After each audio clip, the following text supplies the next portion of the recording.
जी हाँ दोस्तों, smart career point में आप सभी लोगों का स्वागत करता हूँ। चलते हैं दोस्तों, आज हम 162 नंबर प्रश्न में आ गए हैं एमपी हिस्ट्री का। देवी अहिल्याबाई के अंतर्गत होलकर की राजधानी थी। जी हाँ दोस्तों, होलकर की राजधानी इनमें से कौन सी थी? आप कहेंगे सर इसमें से है महेश्वर। जी हाँ दोस्तों, महेश्वर। देखिए, अगर हम बात करें तो मध्य प्रदेश के होलकर राजवंश की स्थापना कब हुई थी? तो होलकर राजवंश की स्थापना जो है 1739 में हुई थी। जब 1739 में हो गई थी तो उस राज्य की दो राजधानियां थी, एक तो महेश्वर, एक था महेश्वर। बोलिए, एक था महेश्वर, दूसरा क्या था? इंदौर। जी हाँ दोस्तों, इंदौर। अब पूर्व में होलकर की राजधानी नर्मदा किनारे प्रसिद्ध पुरातन नगरी महेश्वर में थी।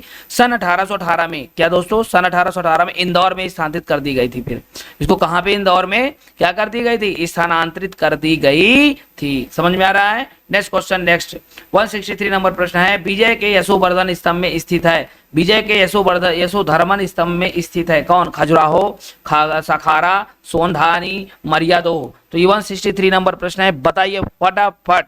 तो इसमें कहेंगे सर सोनधानी। ये क्या है? देखिए, मध्य प्रदेश के राज्य मंदसौर के सौधनी, सौधनी का मतलब सोनधानी। जी हाँ दोस्तों, ये में यशोधर्मन का विजय स्तंभ है। यशोधर्मन का विजय स्तंभ है। कौन सा स्तंभ है बेटा? विजय स्तंभ है। ठीक है, चलिए अब हम नेक्स्ट क्वेश्चन देखते हैं। नेक्स्ट क्वेश्चन देखते हैं 164, निम्न में से कौन सा शहर कभी परमार राजधानी हुआ करता था? जी हाँ, कभी तो होशंगाबाद, कभी परमार राजधानी हुआ था कि हरदा, कि धार, कि इंदौर। बताइए दोस्तों, 164 नंबर बहुत महत्वपूर्ण प्रश्न है। तो आप कहेंगे सर धार, बिल्कुल सही आंसर है। एक्चुअली क्या बताते हैं कि परमार वंश की स्थापना उपेंद्र अथवा कृष्णराज ने किया था। ये प्रश्न आ चुका है। ठीक है, उपेंद्र नाथ या कृष्णराज ने कर दिया था। और दूसरी बात, और धार नामक नगरी परमार वंश की राजधानी थी। और धार जो है ना, परमार वंश की राजधानी थी। परमार वंश की राजधानी थी। इस वंश की प्रारंभिक नरेश राष्ट्रकूट राजाओं के सामान्य थे।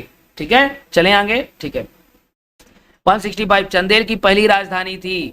पहली राजधानी, चंदेल की पहली राजधानी थी। चंदेल की पहली राजधानी थी। आप कहेंगे सर खजुराहो, बिल्कुल सही आंसर है।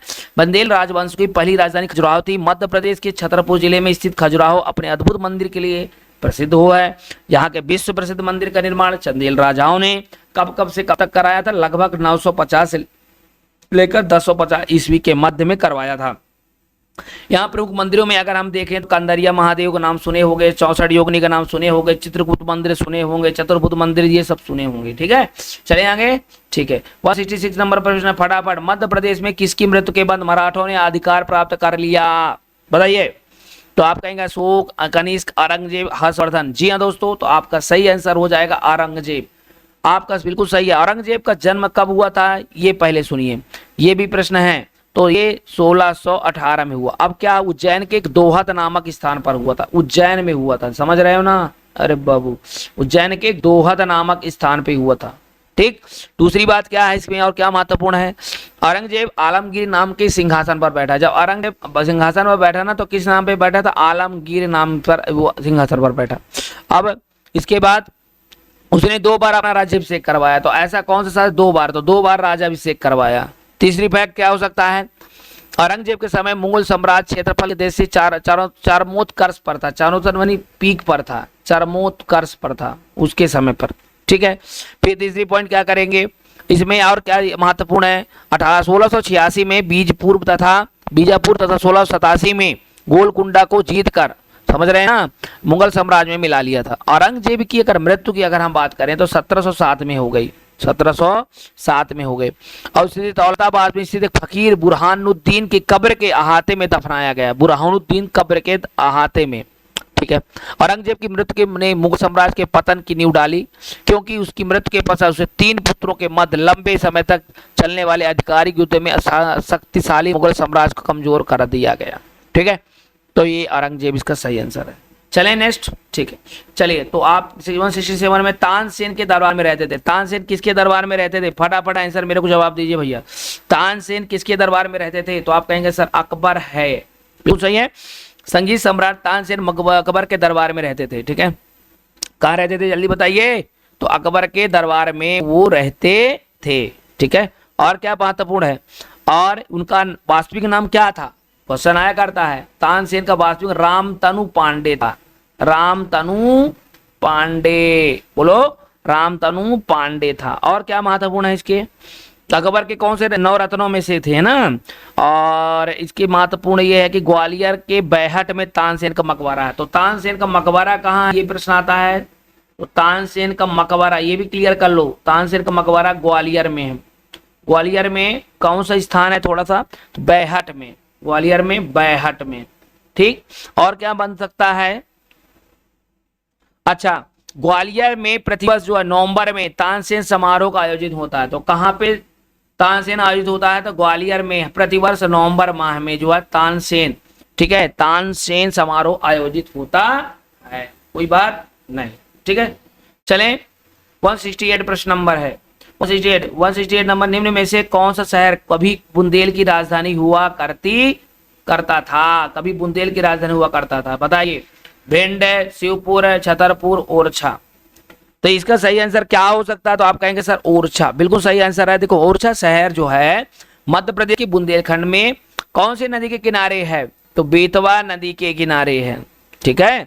और क्या इसमें महत्वपूर्ण है, मध्यकाल में क्या हुआ, यह परिहार राजाओं की राजधानी हुआ करती। जब मध्यकाल था इतिहास के समय में प्रतिहार राजाओं के एक स्थान था, ये प्रतिहार राजाओं का।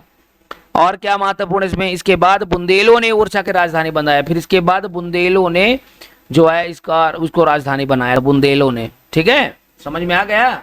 चलें नेक्स्ट क्वेश्चन देखिए 169 क्या है, भरभूत स्तूप किसने खोज की थी। अब ये भी प्रश्न कई बार पूछा गया है। तो भरभूत स्तूप जो है कनिंघम ने की थी, ठीक है, कनिंघम ने कौन से सन में किया था भैया, ये लगभग 1873 में, 1873 ईस्वी में सतना, भरभूत स्तूप जो है सतना जिले में स्थित है, ठीक है। अगला क्वेश्चन है 170 नंबर है, उज्जैन प्राचीन काल अवंती की राजधानी थी और वह उनका शासन था। उज्जैन जो अवंती की राजधानी थी और वह उनका शासन था, तो कौन शासन करता था उस समय पे, 170 में बताइए फटाफट।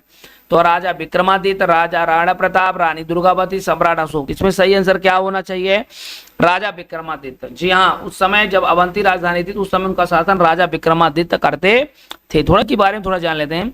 मध्य प्रदेश में उज्जैन नगर का प्राचीन नाम अवंती था, सब जानते हो, भारत के एक प्राचीन 16 महाजनपद में से एक है। विक्रमादित्य जो हैं उज्जैन यानी अवंती के अनुश्रुत राजा थे, जो अपने ज्ञान, वीरता और उदारशीलता के लिए प्रसिद्ध थे, समझ रहे हैं ना। और विक्रमादित्य की उपाधि के बाद में कई राजाओं ने भी प्राप्त की है, समझ रहे हैं ना। विक्रमादित्य नाम विक्रम और आदित्य समाज से बना हुआ है, जिसका अर्थ है पराक्रम का सूर्य, सूर्य के समान पराक्रमी इसका अर्थ होता है, समझे। राजा विक्रमादित्य के नाम से विक्रम संवत भी प्रारंभ हुआ था, समझे कि नहीं। चलिए 170 नंबर पर फटाफट, होलकर मूल रूप से हैं, होलकर क्या है, मराठा है, राजपूत है, मौर्य हैं, सिंधिया हैं, क्या है होलकर मूल रूप से, बताइए फटाफट। तो अब कहेंगे सर होलकर कौन है महत्वपूर्ण रूप से, तो इसको चाहिए मराठा है। होलकर एक तरह से क्या है, मराठा है। होलकर मूल रूप से मराठा है। मुगलों के पतन के बाद मालवा पर होलकर वंश की क्या हो गई, राज स्थापित हो गई। और सन 1727 में मल्हार राव होलकर को मालवा के 5 महलों के सनद पेशवा से मिली थी और राज्य के इस भाग में मराठा राज शुरू हुआ। और होलकर की अंतिम मराठा शक्ति थे जो ब्रिटिश सत्ता से परास्त हुए। समझ में आ रहा है ना। तो होलकर के बारे में इतनी जानकारी बहुत है। कैसा लगा जरूर बताइए कमेंट बॉक्स में। Thank you, take care. इसी तरह से आप प्यार बनाते रहिए।